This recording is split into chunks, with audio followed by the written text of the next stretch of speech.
Good morning, students. Once again, welcome to physics class.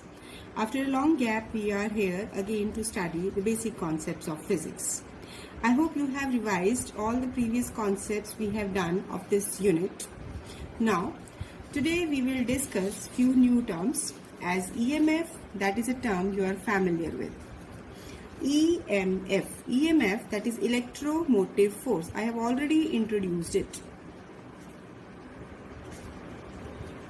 It is the maximum potential difference between the two terminals of the cell when no current is flowing through it.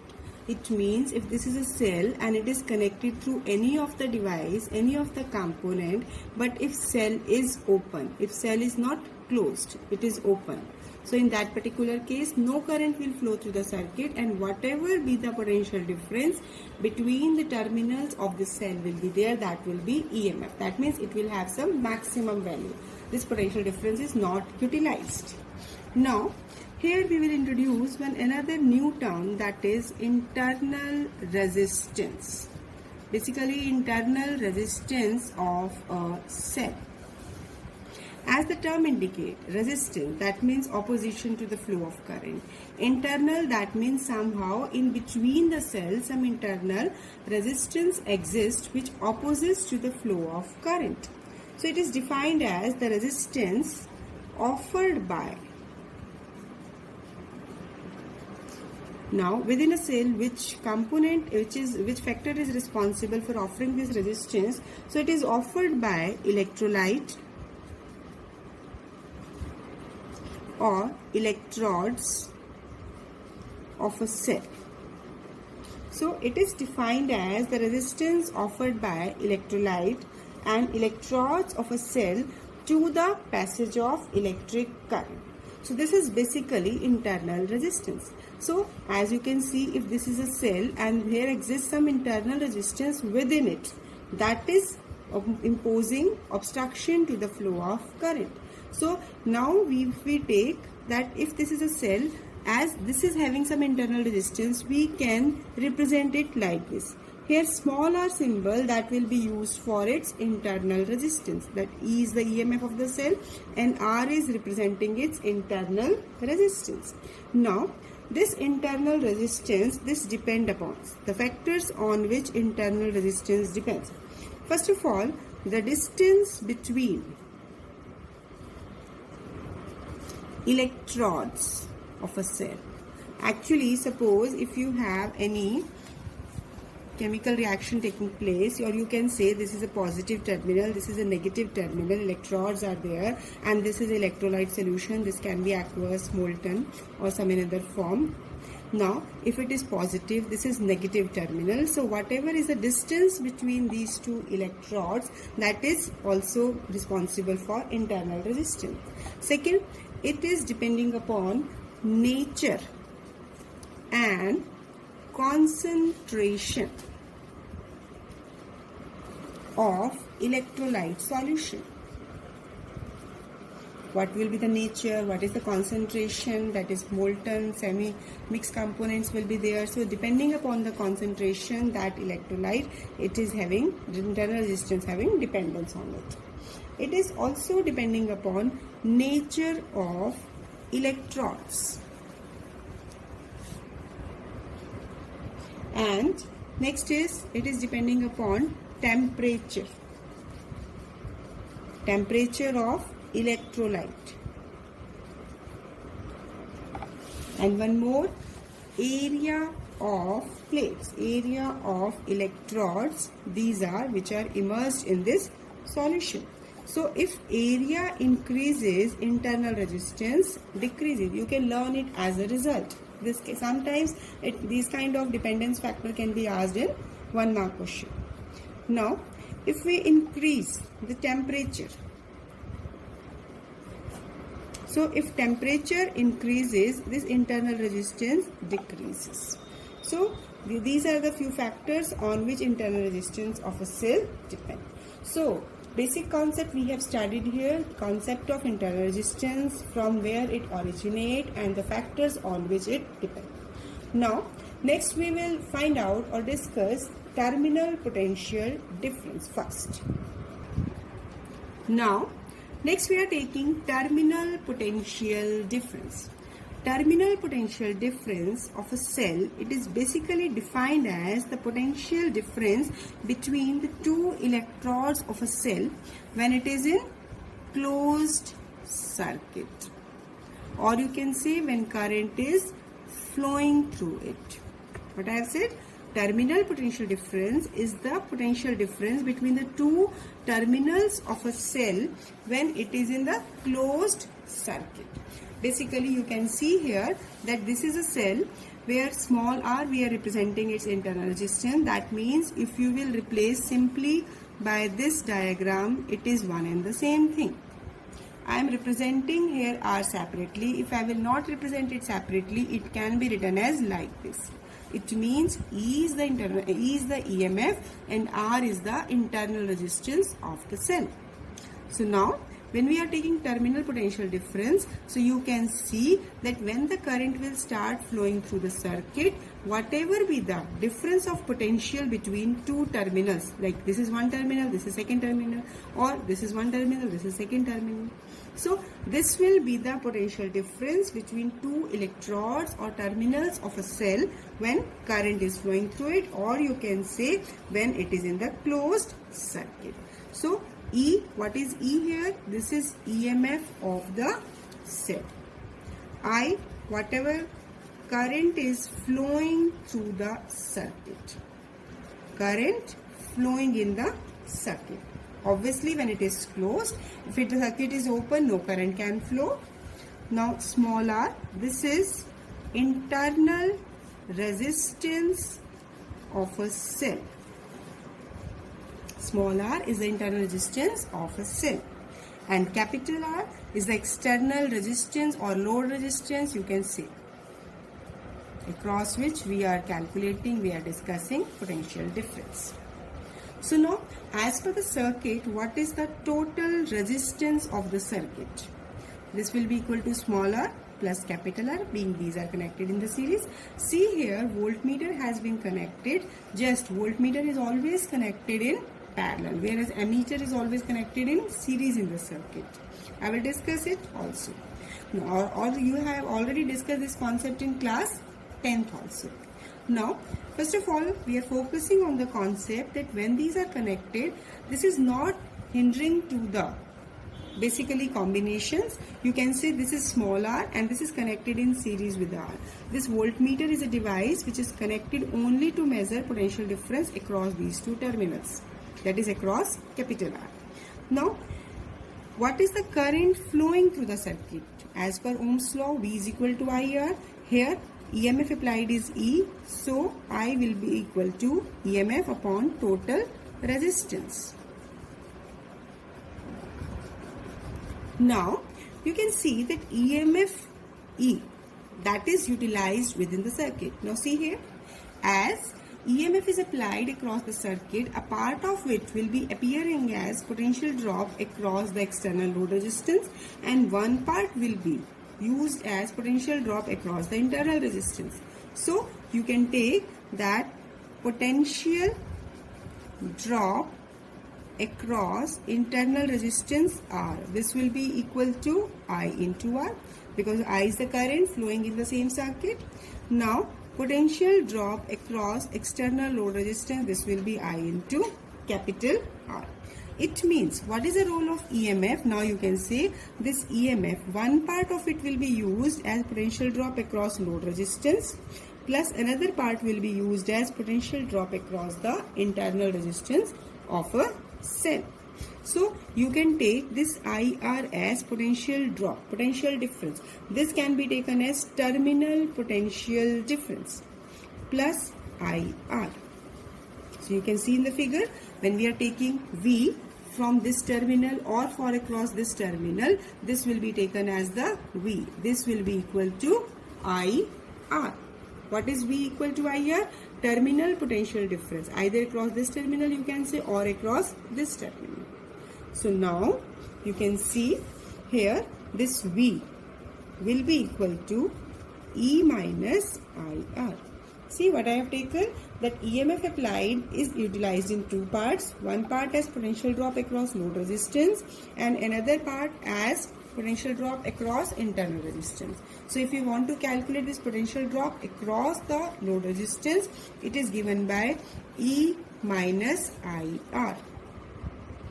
Now from this result, if we take in the circuit no current is flowing, that means the circuit is open. When no current is flowing, what you will conclude from it? That V will be equal to E. It means terminal potential difference will be equal to EMF. That means if you are purchasing any cell or if you are taking freshly prepared cell and no current is passing through it, then the terminal potential difference across the cell will be same as that of its EMF. Why? Because its no part will be utilized somewhere. As no current is flowing through it, so no potential drop across any of the part. Whatever EMF is applied, that will be same as terminal potential difference. Like this is the terminal, so terminal potential difference will be same as that of EMF when no current is flowing through it. Now from this equation 2, as we know that V is equal to E minus IR, now we have to find, basically what we are doing in solving all these steps, we are establishing relation between potential difference, that is terminal potential difference, and internal resistance. Now if we have to calculate small r, this will be given by, this is E minus V. So this r will be E minus V upon I. And we know that I will be equal to V upon R. This is because V is equal to, because actually the potential difference will be given by I into R. So I will be V upon R. Now substitute this value in the above equation. So it will be E minus V upon V upon R. Substituting the value of I. So what you are getting? E minus V upon V into R. So what we are getting here? Internal resistance is E by V minus 1 into R. So you have to learn this result because it will be utilized as a direct result to find internal resistance between EMF and terminal potential difference. So one question can be there, that establish relation between EMF and terminal potential difference. So what should be the step? You can just see here. First of all, we have to draw the circuit diagram. Then as per the diagram, we have to find the current flowing through the circuit.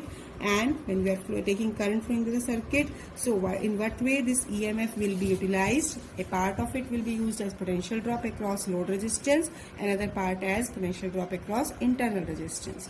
Now from here, we have obtained terminal potential difference will be equal to EMF minus IR. Now, if no current is flowing, then the terminal potential difference equal to EMF.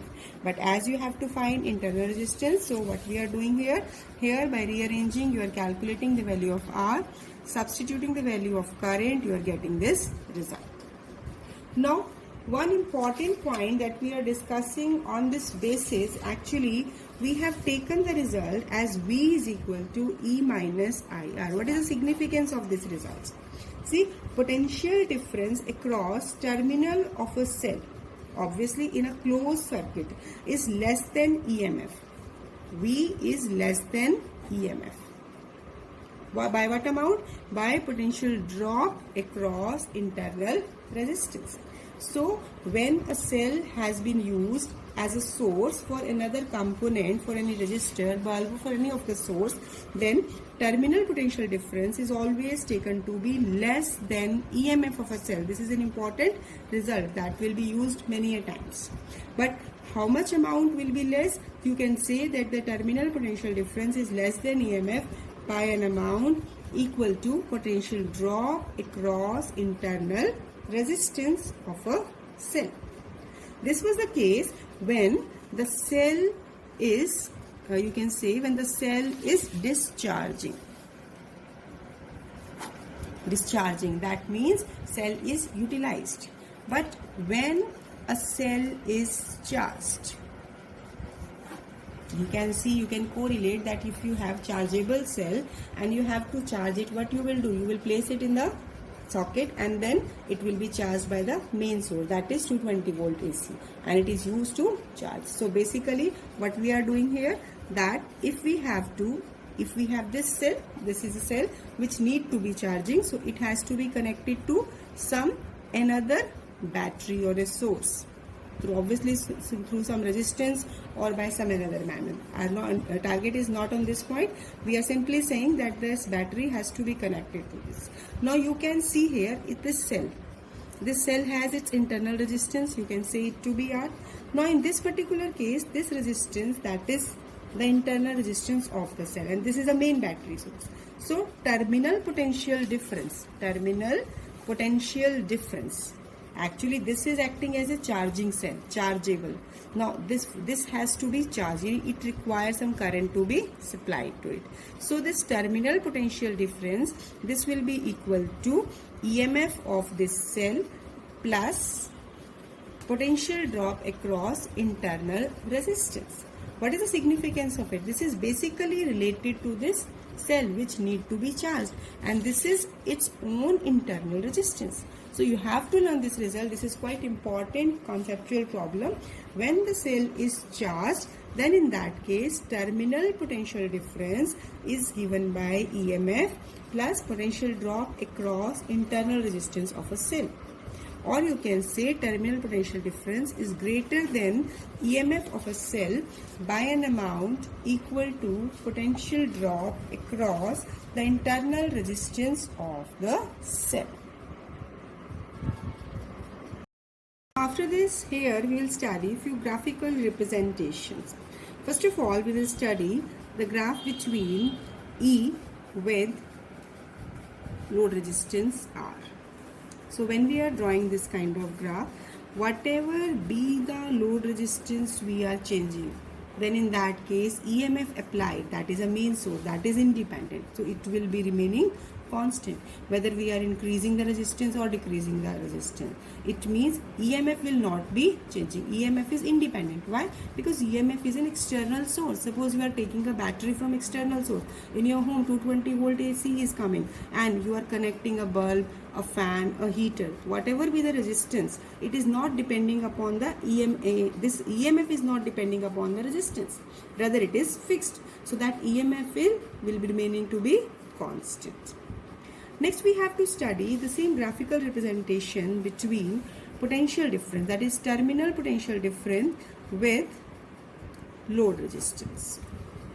So for getting this particular kind of graphical representation, actually first of all we have to learn some point as V is equal to I into R, and I is given by E upon R plus R, total current, that is this resistance is the sum of internal resistance and the load resistance multiplied by R.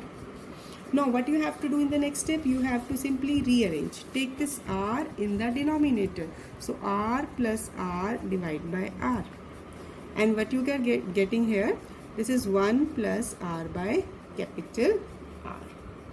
See, we have simply taken the formula, substituted the current and rearranged the terms to conclude one result. Now, as we are taking, as R increases, therefore V potential difference will also increases. Let me conclude how. Suppose if we are taking R is tending to 0.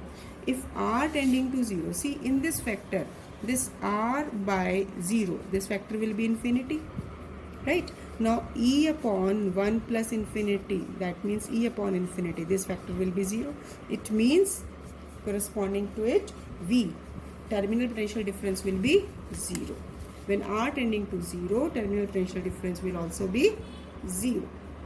Similarly, if we are taking R to be equal to internal resistance. So, as per this, if R and capital R both are equal, so it is 1 plus 1, 2. So, V will be equal to, that is E upon 2. And one more result, when R is tending to infinity, that means we are taking a resistance so large that is approximately infinite large. So in that case, so you can take it as when R is taken to be infinity, so R by infinity will be 0. So in that case, V will be equal to E upon 1 plus 0. That means E. So what you are getting here, this terminal potential difference is equal to EMF of the cell.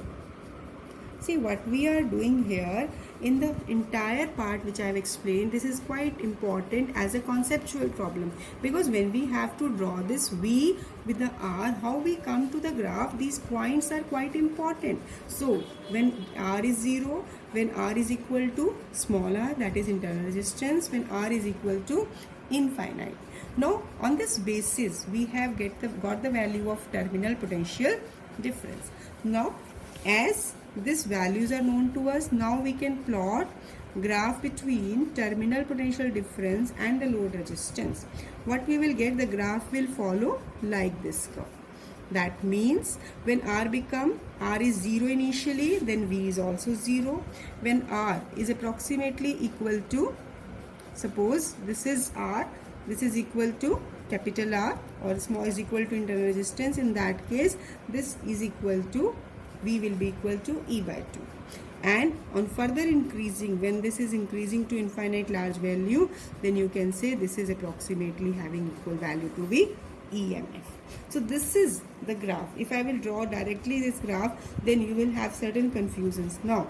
But I have explained these concepts to you, that how we are getting at R equal to small r to be V equal to be this one, and R to be infinity and V equal to EMF. So this concept is clear to you. So now this graph is self-explanatory on the basis of this concept. So this is quite important because this concept has been asked in board exams. Graphical representation has been asked, and this explanation part has also been asked. So that's why do it properly. Now one more graph we are discussing today as graphical representation between terminal potential difference and the current. So first of all, as we know that the terminal potential difference is equal to E minus IR. Now as we have to plot graph between V and I, so you can write it as, rearrange the terms like this. Now you know graph for straight line, that is having representation like this, y is equal to mx plus c, that means graph between y and x, and m is giving its slope. Here graph is between V and I, so here slope will be minus r, so slope is negative here. Now when you are plotting the graph between V and I, the graph will follow like this. This is a straight line graph but with a negative slope. So basically what we are concluding from it, that as at point, let we are taking 2 points, let it be A and this point be B.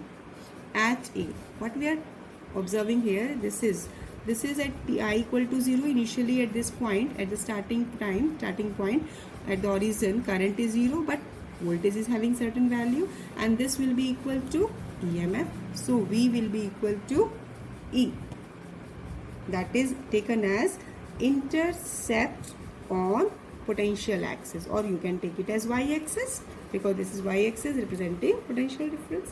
When we are taking at point B, at this point, as at this point what is 0? Potential difference is 0 because current is having maximum value. So now as per this as per this equation, V is equal to E minus IR, as V is equal to 0. So what we are getting, that E is equal to IR, because when in this equation, when we are substituting the value V to be 0, then we can get that E equal to IR.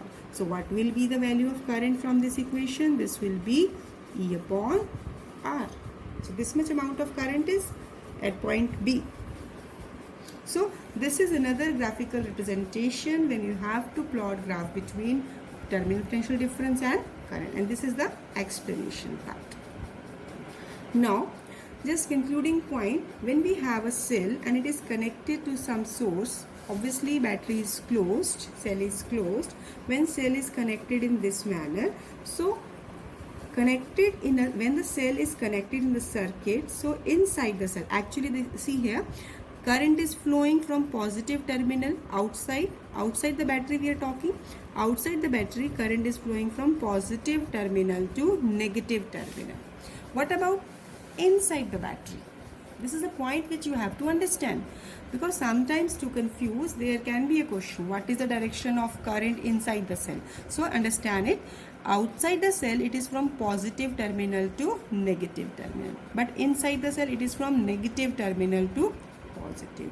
So inside the cell, that you can say current is from negative terminal to positive terminal. Actually this is the same concept which we are saying, that outside the cell the current is from positive terminal to negative terminal.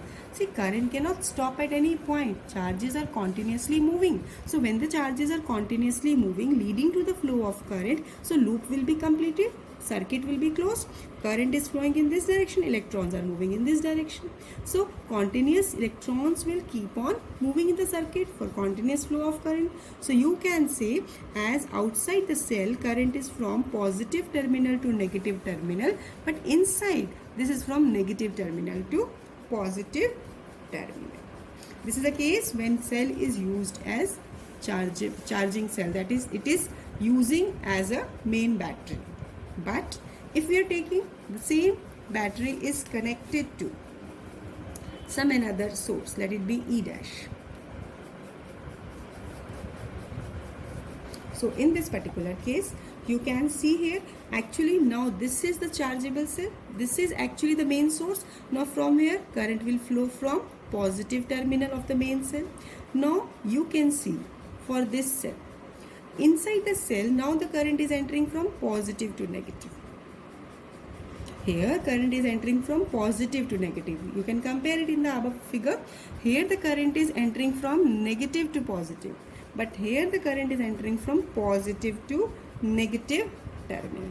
See the difference between these two. This is the main source. Now this is not the source. This requires some another source for its charging. So that's why now the direction of the current is also reversed. So now we can say that in this particular case current is from positive terminal to negative terminal of the battery having EMF E. Now actually what we are doing here, we are taking here the concept of EMF, we are taking terminal potential difference V. So there exists some difference. Actually that is the voltage difference due to the internal resistance. As when we take a cell, it having very small internal resistance, we cannot take it to be exactly to be zero, very small, negligibly small. But when this cell is continuously used, this internal resistance will go on increasing with a continuous use. Now what we are saying here, that now the difference between EMF and terminal potential difference, this difference is called lost voltage, and this is very very small. Even we cannot measure it by the voltmeter. So when the current is flowing, depending upon the internal resistance, if the resistance is very small, it is not measurable, we cannot detect it. But with the passage of time, as the cell is continuously in use, internal resistance will go on increasing, and the difference between these two is taken as the lost voltage. So now this is all for today. Revise the concepts, especially the graphical representations. I have explained 3 graphical representations and the concept of internal resistance, dependence of internal resistance of the different factors. So you have to revise all these concepts. So give it a written practice also. Otherwise it will be confusing. So revise by practice, writing practice especially. So now this is all. Thank you. Have a nice day.